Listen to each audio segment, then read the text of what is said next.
Alam niyo guys, nakakalungkot lang isipin na sa dami ng nagawa ng dating administrasyong Pangulong Duterte, pilit pa rin siyang pabagsakin ng mga politiko na hindi trabaho ang ginagawa kundi na politika. Nakakalungkot talaga guys.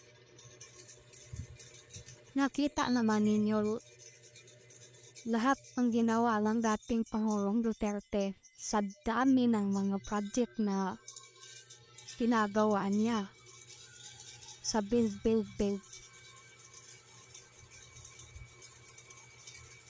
Pero mayroon talagang mga tao na pilit siyang pabagsakin para sa kanilang sariling mga interes lamang.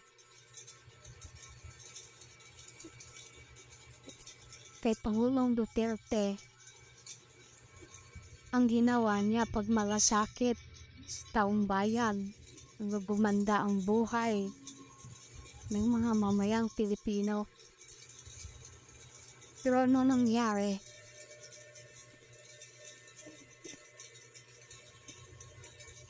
Anong nangyari sa mga tao na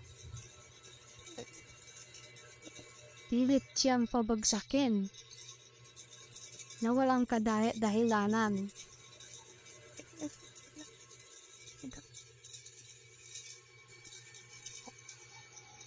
Kasi namumulitika lamang sila, hindi sila naglilingkod sa bayan, sa bansang Pilipinas. Ang gusto lang nilang mangyari na pabusugin ang kanilang bulsa. Hanggang dito na lang.